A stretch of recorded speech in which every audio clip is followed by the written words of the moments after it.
Right, let's do it. Come on, Ian. Right. Come and sit down. Let's have a look at you. Let's make you look good. Not a job there.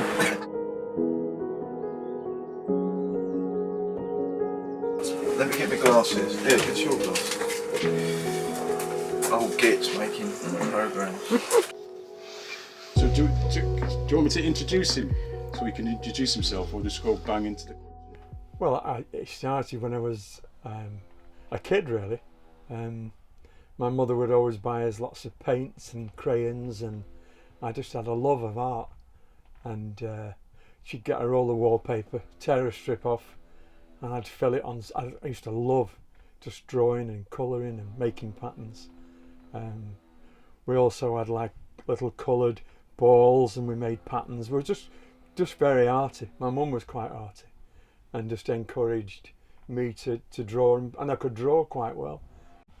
Then when I went to school, it was the Queen's coronation, and they had a competition in the school where you had to do a scrapbook of the Queen getting crowned, and I won the prize doing collages and drawings of the Queen. So that was quite good. I was only 6, I think. I remember the teacher gave us some clay. I remember when I was 3 or 4, the teacher gave us some clay to make a rabbit, and I made a beautiful rabbit. And this lad, Brian Thornley, his name was, and he bent its ear off, and so I smacked him. I shouldn't have done it, but it was an impulse of a kid at 4, you know. Well, he shouldn't have done it. I know, he shouldn't have done it, that's right. I feel great now. Then when I went on to senior school, I just loved art. I couldn't wait to get in the art class and technical drawing. But I couldn't envisage being an artist. When I was at school, nobody did. If I said I wanted to be an artist, they'd have laughed. Nobody was an artist round. I didn't know anybody who was an artist round where I lived. Like, I was 14 when I left school, and my dad said, "I've got your job." So I said, "Oh, great, what doing?" And he said, "A bricklayer." Well, I said, "I don't really fancy that." And he said, "Well, you start on Monday." And that was that, and I did. In retrospect, it was a good move because it always ensured I had a decent wage wherever I went. I had a trade, which was good. But then I was working in a house in Withington, and it was not derelict, but it was a vacated house, and we were doing an extension. I was building an extension there. There was a box of paints with some brushes in, some acrylics, and I thought, well, I'll take these, the nobodies. And I went home, and I just got addicted again. It's like a drug. So I joined an evening class where there were 3 wonderful teachers. One taught life drawing to a really good standard, and the other guy he taught about shapes and tones and colours.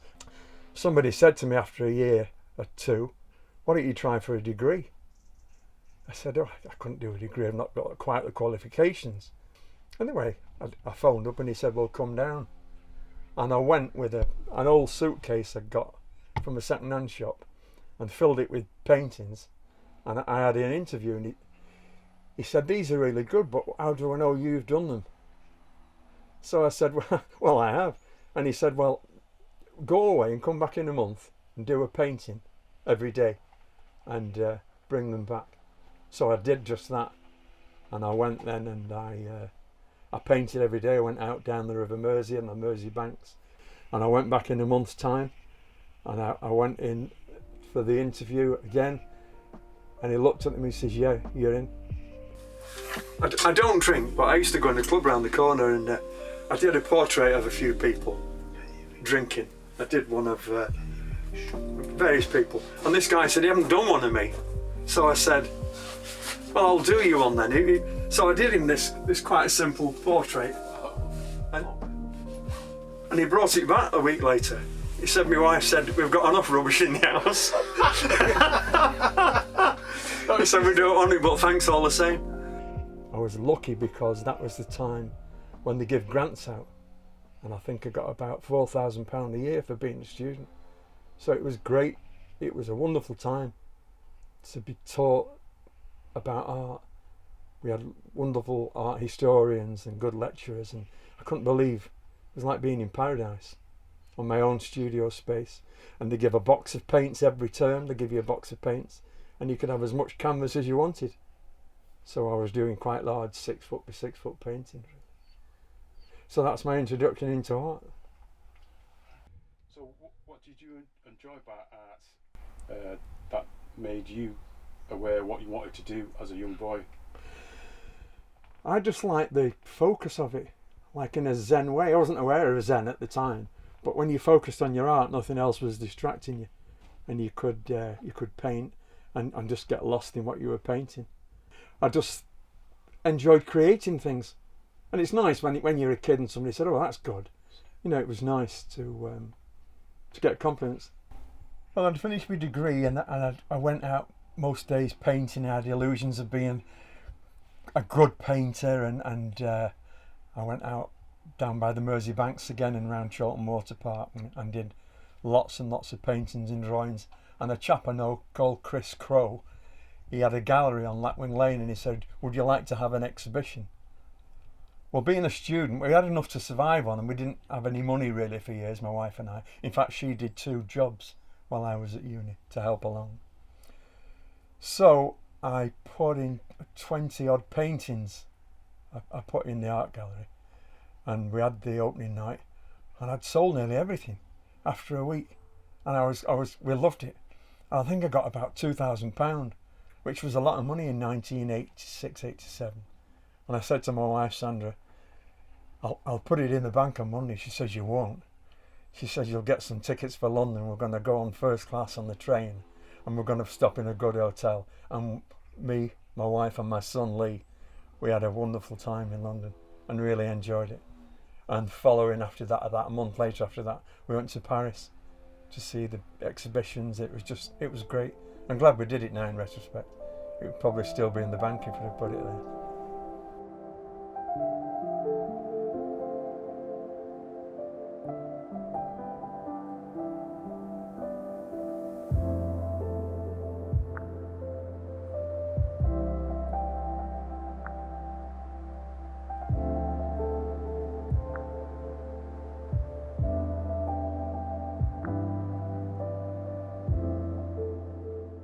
Your wife being a supportive rock to you at the time, you know, did she support you?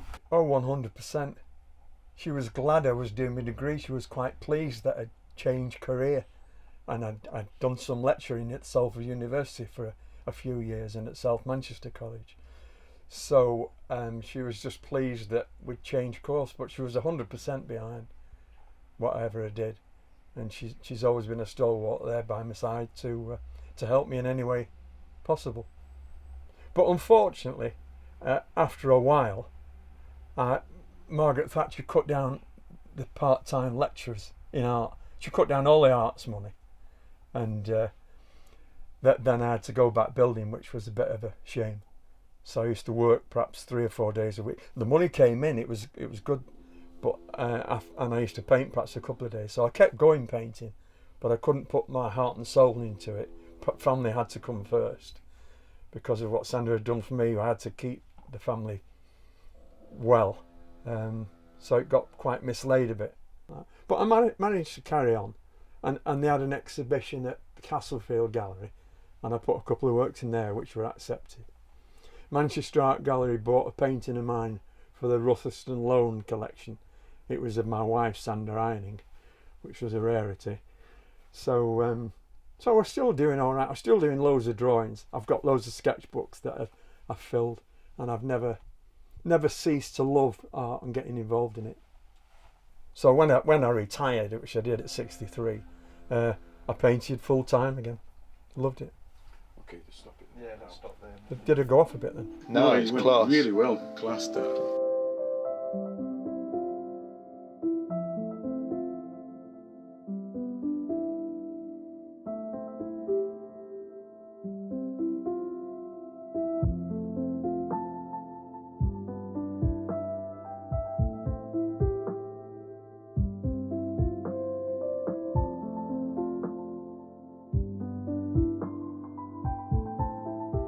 A lot of emotion goes into a painting. I don't want to copy what I see. I don't want to do that. I like to have things in my mind's eye, and I try to capture the essence of what the day was like, if that makes sense. It's difficult. Sometimes when you're learning, you have to practice and draw exactly what you see and paint exactly what you see. But after a while, I like to lose myself in it and remember the experience of the day, really, if I'm honest. If I go in a park and I walk past the trees, there's a picture behind you, I walk past the trees every day, and just you're looking at the colours, and it's amazing how many colours are in them. And you start off painting that, but you get lost. The painting has to survive when the trees are dead, and then make something more out of it. But it gets lost in the tune, and I like to try and get lost in my paintings, really. Sometimes paintings tell you how to paint them, daft as it sounds. It doesn't make sense probably to a non-painter, but you're putting colours down and it tells you not to. If you rush it too quick, it never works. And I've never done a piece right off. I've always had to go through some angst to get to the piece that I want in the end. I've never just dashed a painting off. I'm not capable of that.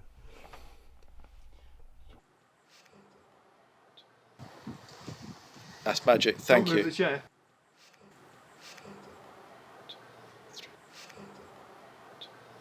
Did you have the hat on before? No. Genius. Well done. That would have messed it up otherwise, wouldn't it? Yeah. Well, if somebody's interested in beginning painting with oils, they need perhaps about 7 colours, 3 brushes, a small brush, a wider brush and a middle brush of the variety they want. They can get filberts, they can get round brushes. You do need probably to go on YouTube or something, or get a book and just a bit of advice. And you need, just to start off and not spend too much money, you can get canvas paper. But you can buy a book with about 15 pages of canvas paper in, and you can try ideas out in that.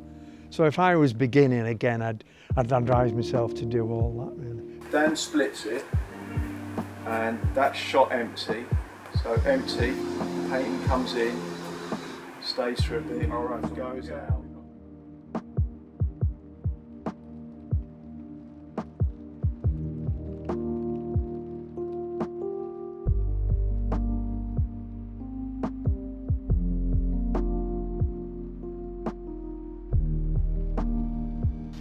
So Ian, how do you learn to become an artist?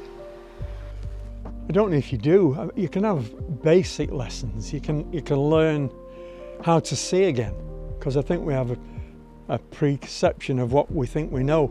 So you learn the basic skills, you learn about tones, you learn about colour, relationships. But I think it was innate. It's something that was in me to be a painter, but I just needed a bit of advice from professionals to encourage me how to see and how to look. What is the actual process of painting? Is it complicated?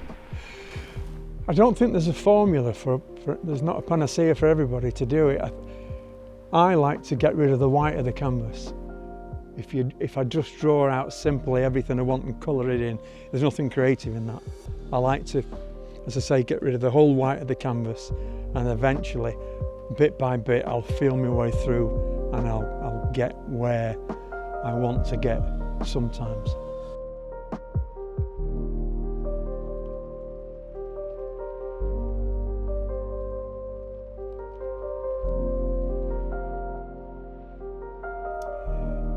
I know I've got quite a vivid imagination. I go to sleep most nights, seriously, and I can see colours quite intensely, particularly lilacs and greens, and some wonderful paintings I create in my mind that I've never actually put on canvas, that I can't put on canvas, but they're always there. It's just created, and I go to sleep thinking of the paintings that I'm doing sometimes. So I think it's just in you. I think it's in people. Sometimes I feel exhausted of ideas and there's none there, but the next morning I wake up and there's a fresh, I've seen something outside, or I've read something, or something occurs that happens, and I go on and try them out, experimenting.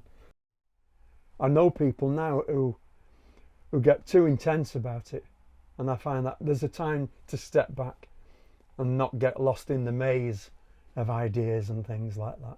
I like to keep things, in my opinion, try and be simple, really.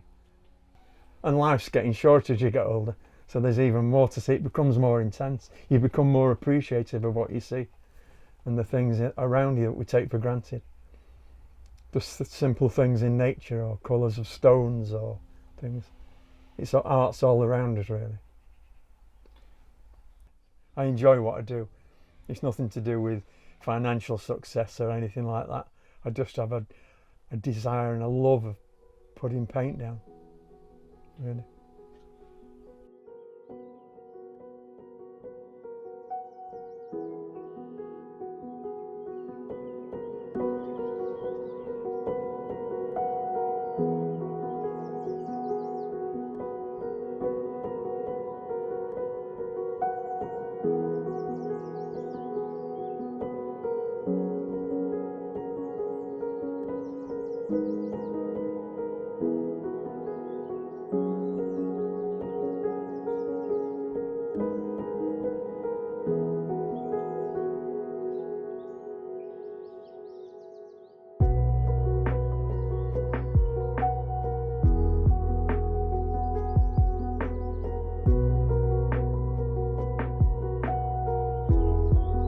We had a teacher, Mr. Taylor, at the second school, and he used to go in the pub at dinner time, and he'd come back, sit in a chair and nod off, and we had to draw him.